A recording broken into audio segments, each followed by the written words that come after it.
violence. You're not allowed to own any weapons. Let's start with, why did you have a weapon even though you were not supposed to have one? But from what I'm reading, there was shouting going on. And you're saying no. I mean, She said that she was on her freaking phone. No. Was not upset. Because she was on her freaking phone. But it was because she was on her freaking phone. You flip her. Yeah. So you knew it was a female because you saw her. I only saw her hands. That's calling 2022 CR 3271 State of Texas versus Rudy Martinez. That party is announced for the record for the state. Marcus Sanders. For the defense. Scott McCrum. All right, are you Rudy Martinez? Yes. Are you Rudy Martinez? Yes, ma'am. All right. You entered a plea on July 28th of no contest to aggravated assault with a deadly weapon. The court found there was sufficient evidence to find you guilty. The court deferred finding you guilty, and you had applied for deferred adjudication. According to the plea bargaining agreement, punishment is to be assessed at a cap of 6 years. There's a $1,500 fine. The state opposes your application for deferred adjudication, and they're taking 2 cases into consideration. Have both parties had a chance to review the PSI report, state? Yes, Your Honor. Defense? Yes, Your Honor. All right, state, any objections to the PSI report? No, Your Honor. Defense, any objections to the PSI report? No. All right, state, do you have any witnesses? No, Your Honor. Defense, any witnesses? Yes, please, Judge. Angelique Martinez. All right, Ms. Martinez.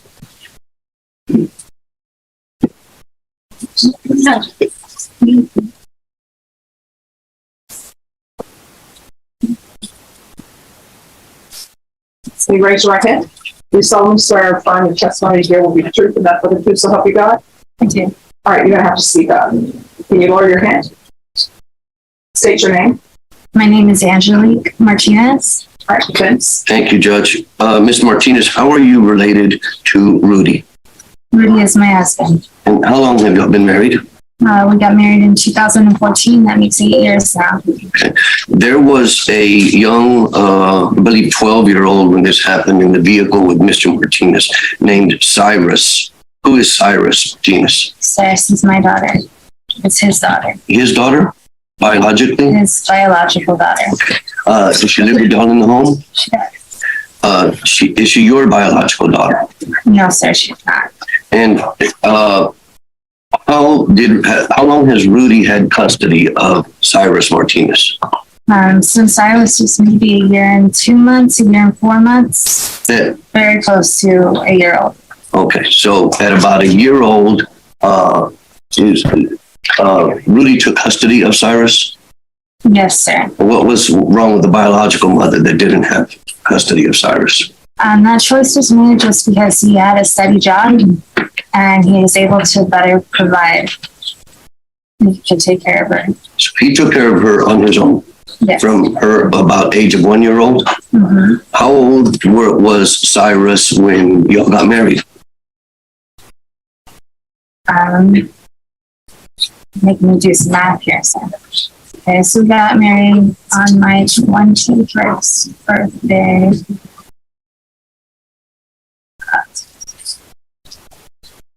She's maybe 6 or 7. Okay. And so from her age of 1 year old to her age of 6 or 7, is it fair to say Rudy raised her or was raising her by himself? Yes, it's fair to say that. Was her mother a part of her life that you know of? Not often. Has her mother been a part of her life since y'all have been married? Not often. And so Rudy was the main influence in raising Cyrus from the time she was 1 year old. Is that fair to say? That's fair to say. And how is Cyrus doing in school these days? She's doing really well. She's excelling in basketball. Her grades are A's and B's. She has many friends. Does she play any other sports besides basketball? She also does track and field. She does soccer. And this year she's even trying out for the football team. Okay.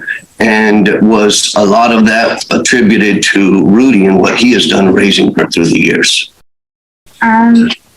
Like as far as her interests? Her interests in just doing well in school and in athletics. That's their bonding time. That's how they play together. That's how they spend most of their time together, is playing ball outside. You know, it's only natural that she fell into these things. And so I believe since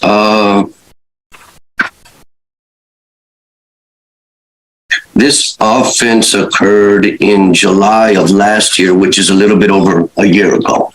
Yes. And Rudy's been on house arrest since then, correct? Yes, sir. Has he been able to participate with Cyrus in the past year? No, he hasn't at all. How has that affected Cyrus and Rudy? For both of them, it's been devastating.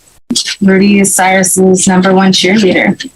That's who she wants to be there. He's always been at her practices, at her games, at any function, in the stands, cheering her on. You know, you can hear him above all the other parents. Does he ever miss any of her activities or games? No. Or something to let me finish answering? Sorry. Asking before you answer. Does he ever miss any of her activities, games, practices, any involvement whatsoever because of his interest? Absolutely not. She is his greatest interest. When this incident occurred, I'm sure they talked to you about it. The incident that he's charged with here. Yes. Cyrus and Rudy talked to you about this. Right? Cyrus and I haven't really talked about it. Rudy told me more or less what happened.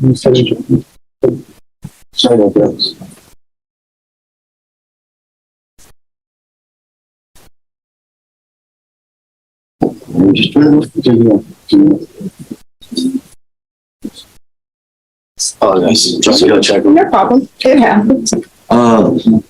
And Ms. Martinez, talked briefly about yours and Rudy's relationship through the years. How long have you known him? So I met Rudy when I was 13 years old. He's been a good friend of mine all these years. It took us a long while to get to dating. And I have had the pleasure of watching him grow as a human through these years. And tell the judge about some of the good qualities about Rudy and his relationship with you and with Cyrus. He's an amazing work ethic. He is my best friend. He keeps me laughing. I don't know what I would do without his company. He really is the one who keeps me sane on a daily basis. Has he always kept work? Has he always kept employment? He's always kept employment. Tried to support y'all financially? Has always helped support us financially. Have you ever had a problem with him going out and being out all night with the guys and stuff like that where he doesn't come home or doesn't fulfill his responsibilities at home? No, he's just not that kind of guy. Never any of that. Never any of that. He's always been a good husband to me. Is there anything else that you'd like to tell the judge about Rudy before she decides how to sentence him? And Your Honor, I'm just wanting to ask you to give him a chance. I know that this situation is very bad, but we also have a 14-year-old girl at home about to be 14. It's her teenage years. She needs her father. I need my husband. I need his help supporting our household. I need my friend. I don't know what I would do if I lost him. Whether it be for a year or 2 years, I just don't know what I would do without him. I'll pass the witness. Any questions? Just a few, Judge. Ms. Martinez, what's your maiden name? It's Kendra. So are you the same Angelique Cantrell that is the victim in the case that Rudy Martinez was given deferred for? That is simple.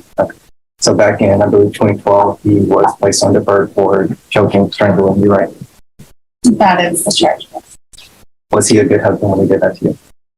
That's an isolated incident. And yes, Phil was a good husband. No further questions, Judge. Just as to that issue, that was in 2012, I believe he said, right? I do not remember the exact year. And aside from that one incident, or before that incident, had he ever assaulted you or been violent with you in any way? No, he hadn't. After that incident, has he ever been violent with you, physical, aggressive with you in any way? No, sir. Has he ever been violent, aggressive, physical with his daughter Cyrus in any way? Oh, absolutely not. That's worse. All right, anything further? No, Your Honor. All right, thank you so much for coming down and testifying, giving me some insight into him. Thank you. All right, I'll call your next witness. That's all. Rudy, And I guess I'll actually call Rudy Martinez. Can you raise your right hand? You solemnly swear affirm the testimony you give will be the truth and nothing but the truth, so help you God? Yeah. All right, you can lower your hand. You're going to need to speak up. Yes, ma'am. All right, state your name for the record. Rudy Martinez. All right, defense. Rudy, on this incident, you were driving, you had your daughter with you, correct? Yes, sir. And now that the seriousness of the charge, the fact that a firearm and shooting a firearm was involved, do you understand now, looking back on that you handled that situation in a wrong way? Yes, sir. Tell the judge, though, what you were feeling at that moment when this incident occurred. What led to that? Just the feeling of utmost distress and fear. I didn't really know what to expect during that whole altercation. But other than that, just trying to keep my daughter safe.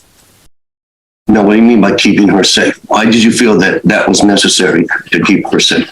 Well, I mean, around where I live, a lot of things like that go on every day. Like what? Driving recklessly, people firing guns randomly, and just the simple fact that that's just where my head went so fast. My kid would be, like I said, I know I shouldn't have handled it that way, but that's just where my head went after miles of being followed and messed with on the road. I tried to even veer off to the right side as the only way on that particular road that I could get off of. And when I stopped my truck, it went on. And then that's where the vehicle, after a while, ended. And then I just went home. Did you feel that the complaining witness was being more aggressive with her vehicle, putting your vehicle in more danger than you were to her at that point? Yes, that was the whole point of me even considering pulling out my firearm. That was only because I almost lost control of my truck twice, and that was enough for me to start reacting the way I reacted. Did your emotions raise because you felt your daughter's life was in danger? Definitely.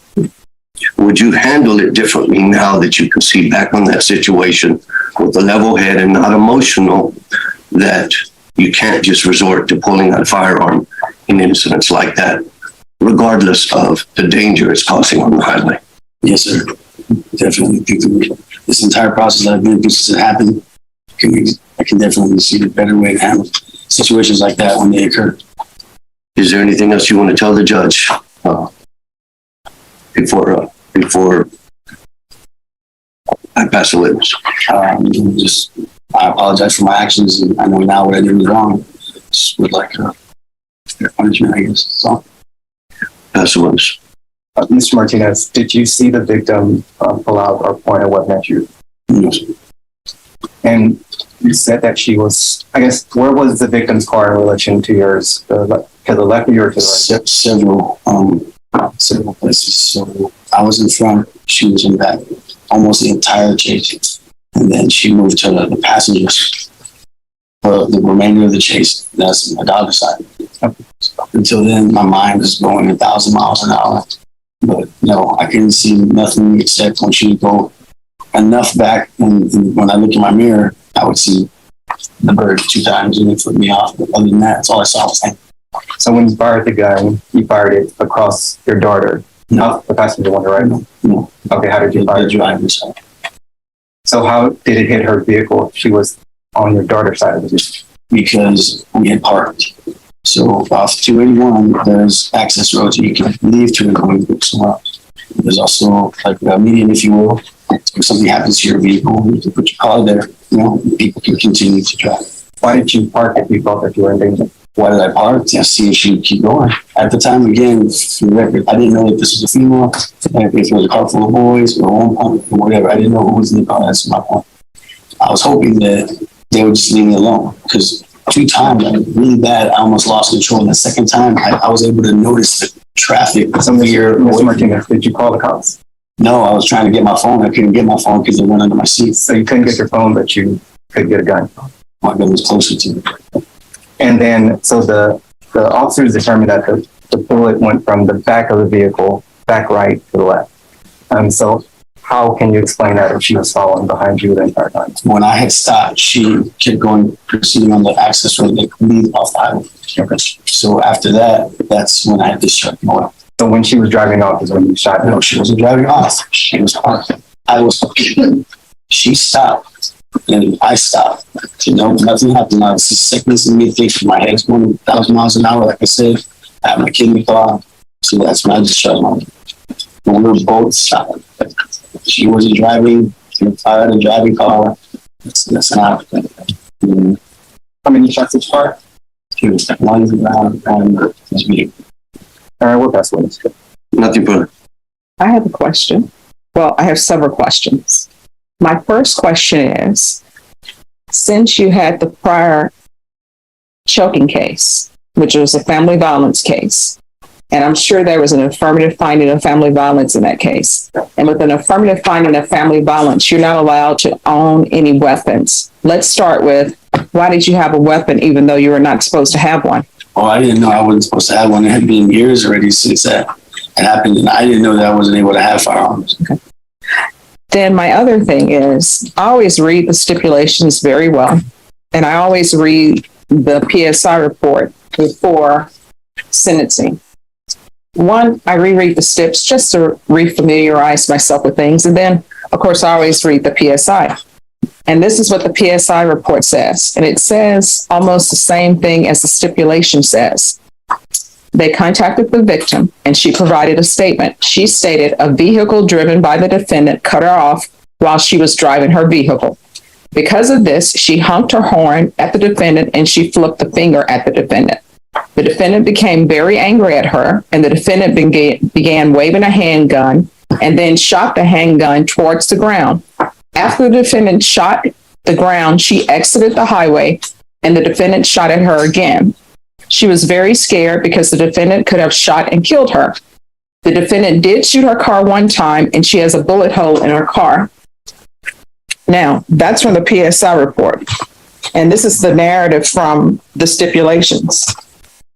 While on uniform patrol, I was dispatched to the above listed location for a shooting in progress. Upon arrival to the location, I contacted the victim alongside Officer Sanchez and asked her what occurred. The victim stated she had just got off work and was heading home going southbound on US Highway 281 North. Victim stated when she entered the highway, suspect, that's you, had cut her off, and he and the victim began to flick each other off. Victim then stated the two began to yell at each other through each vehicle's windows. Victim stated suspect then began to drive aggressive and show signs of road rage. Victim stated suspect then began to drive in the right-hand shoulder, pulled up to the right of victim's vehicle, brandished a silver firearm, and shot at the ground one time. Victim then stated she took Warsburg Parkway, Nakomi, Rhapsody southbound exit from 281, and suspect continued to stay on the southbound main lanes of US Highway 281 North in the right-hand shoulder.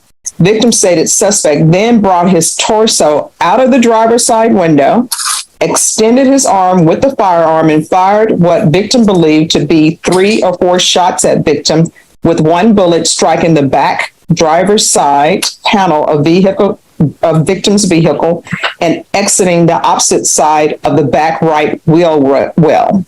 Victim then stated she continued down US Highway 281 North southbound access road, immediately entered the highway at the next available entrance ramp, and continued to drive to the reported address. After gathering the incident details, I viewed where the bullet made entry on victim's vehicle.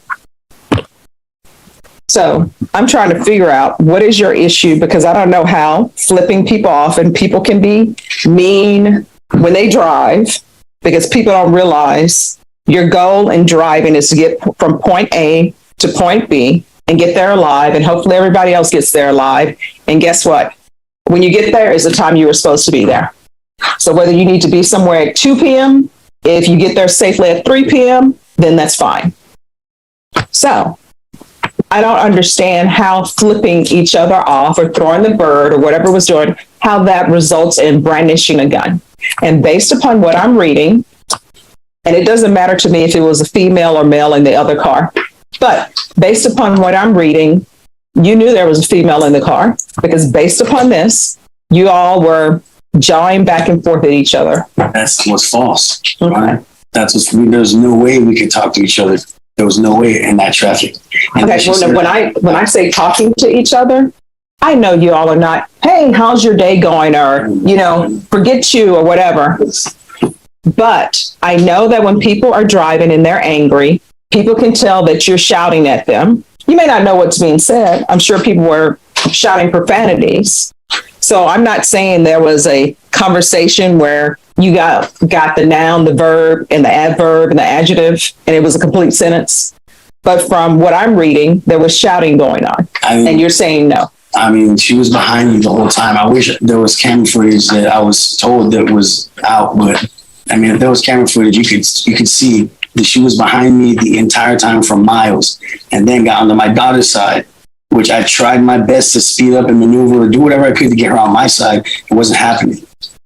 You know what I mean? And then I didn't cut her off at that specific light to keep going straight. There's only a one lane to the left for everybody else who wants to take that lane and get off and get on 281. She was on her freaking phone and didn't go for, my truck is a huge 1500 truck. It's huge. This is at least two of her cars. And you were upset that she was on her freaking phone. No. Was not upset at all. I was having a very good day. All I did was went around her and proceeded to go. That's all I did. I just went because she was on her freaking phone. I proceeded to go. I just took the light because it's a very. But it was because she was on her freaking phone. That I could see. I mean, I know that ticks some people off. Sometimes I see people driving and they're on their phones, and I'm like, you need to be paying attention to the road. But I don't flick them off. I didn't honk at the lady or nothing. I just went around and went through the light. And then she honks at me because we're at a still. Her car is in the intersection, but we're moving. It's just her car's not in the intersection. But as we proceed to get off the ramp, that's when the honking starts. I see her flipping me, I flip her, and it just went from there.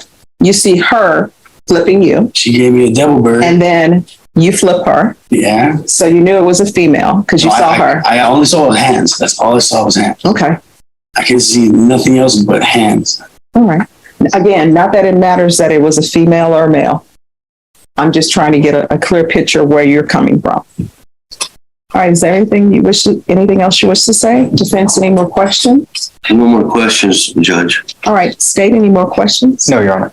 All right, so the court will hear argument. State, you're opposed? Yes, Judge. We're asking you to deny the application. It's obvious his version of the facts don't make sense. This could have easily been a much more serious case where we're dealing with some sort of serious bodily injury or even death if the angles of the vehicle had been different. He brought up a good point when he just testified that he was in some sort of big truck and she was in some sort of sedan. And so his supposed concern that she was running him off the road additionally doesn't make sense along with everything else that he said. He's been given a second chance before. He was placed on deferred for that assault choking. He obviously has some sort of anger issue because, I mean, not knowing the facts of that case, in order for someone who's in a relationship to get to the point to where they're choking their significant other, they have anger issues. And he displayed that again in this particular case. So we do not believe that he should be given a third chance, and we're asking that you deny his application. All right, just one moment. Who's that in the corner? Does he need a UA? Sir, what is your name? So it's Brandon Wright. Yes, what's your name? You. Yeah, you. Michael Duzer? Jensen? Do you need a UA so we can see if there's anything in your system? All right, so you're going to have to wake up. A lot of people didn't get any sleep last night, but they're still awake and alert. So no more going to sleep in court. Do you understand? All right, we're back on the record. All right, defense. Judges, there's no doubt that this was a bad situation. These road rage things are scary. I hate road rage situations, and this one ended in the worst possible way, and there's no way to minimize that. He sees that now. There's no excuse or no justification for what happened. But the issue is, do we send him to prison for it or place him on probation? I think the fact that you don't have someone in front of you who's not taking care of his kids, his family, working. In fact, he took custody of a 1-year-old little girl that girl's mother didn't even care about by himself through 6, 7 years old. And then with the help of his new wife till now, that girl is flourishing AB student, involved in athletics, loves her father. Her father's there for her. Is the perfect father by all accounts, and I don't see any reason why we would disbelieve the witness we heard from. Because of that, I think there's conditions of a probation to be sure that address this anger issue that he would have. Maybe a psychological counseling. There's in the pre-sentence report you've seen with this bipolar issue that there may be some medication. But there's more use to society outside with his family than there is to lock him up. And I think there's things we can do to protect ourselves from him doing this again. It's been 10 years since that other offense. He shouldn't have any offenses, I don't, but still. It's not like he's picking these up every year. It's not like he's up to no good. Smokes marijuana, but other than that, no drug history. He's not a drug addict, not picking up DWIs. I just hope that we can see to keep him with his family. He works every day, and he's sorry about what happened. Fortunately, no one did get hurt. If she would have gotten hurt, different story. It's alarming, I know, Judge, but I hope we can see to it that it's not a prison case right now. He'll be on a short leash. This court, I know, especially if he messes up, there's always that as a future consequence. All right, Mr. Martinez, I'm going to deny your application, find you guilty, sentence you to 4 years in the prison. There's a $1,500 fine, time and money to run concurrent, taking consideration county court cause number 664677, 664679, give you credit for any time served. I'm going to show you what's entitled Trial Court Certification of Defendant's Rights to Appeal. Did you review that with your, and I'm sorry, there's an affirmative finding of deadly weapon. All right, I'm showing you what's entitled Trial Court Certification of Defendant's Rights to Appeal. Did you review that with your attorney? Did you understand it?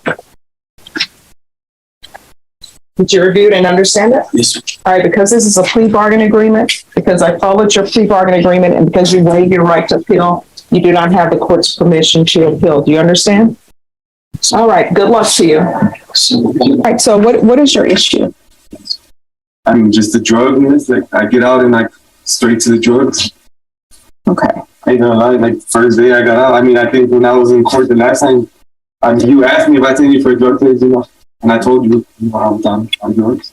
The first is entitled Motion to Revoke Community Supervision. The next is entitled First Amendment Motion to Revoke Community Supervision. Did you review those documents with your attorney? Did you understand them? Yes, Are you the same Robert Overitis? And I know I'm mispronouncing your last name. Forgive me. I'm still learning to roll my R's.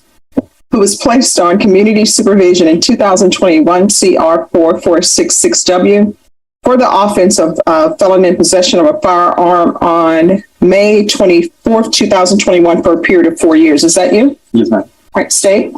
Judge, we're going to be proceeding on the first amended violating condition number 1, on or about the 24th day of July, 2022 in Bexar County, Texas. The defendant, Robert Oyervides, committed the offense of evading arrest or detention in violation of condition number 1. Will you plead to that, true or not true? We'll waive and abandon the other allegations, Judge. No objections. Mr. Overitis, did you understand by pleading true to violation of condition number 1, the court could find it true, grant the motion, and sentence you up to 4 years in prison and up to a $1,500 fine? Did you understand? Yes, ma'am. Knowing that, do you still wish to plead true to violation of condition number 1? Yes, ma'am. Court will find violation of condition number 1 true. Is there an agreement? There is, Judge. Both parties are asking that you deny the state's motion to continue the defendant on his community supervision, but you do alter and amend his conditions for state contracted ISF substance abuse track, as well as extend his probation for 3 years. All right, is that the agreement? That's the agreement. And just the very first time I met Mr. Oyervides, this, that's the very first thing he asked me, is there a way that I can get treatment? So he's been seeking treatment. Okay. And I'm sorry, state, how long were you asking it to be extended? 3 years, Judge. All right, Mr. Overitis, are you asking the court to follow that agreement? Yes, ma'am. Are you waiving your right to appeal? Yes, ma'am. All right, what is your issue? Can you raise your right hand for me, please? Do you solemnly swear and affirm the testimony you give will be the truth and nothing but the truth, so help you God? Yes, ma'am. All right, you can lower your hand. State your name for the record. Robert Oyervides. All right, so what is your issue? I'm just a drug miss. Like I get out and like straight to the drugs. Okay. ain't gonna lie, like first day I got out, I mean, I think when I was in court the last time, I mean, you asked me if I take you for a drug test, and I told you, I'm done on drugs.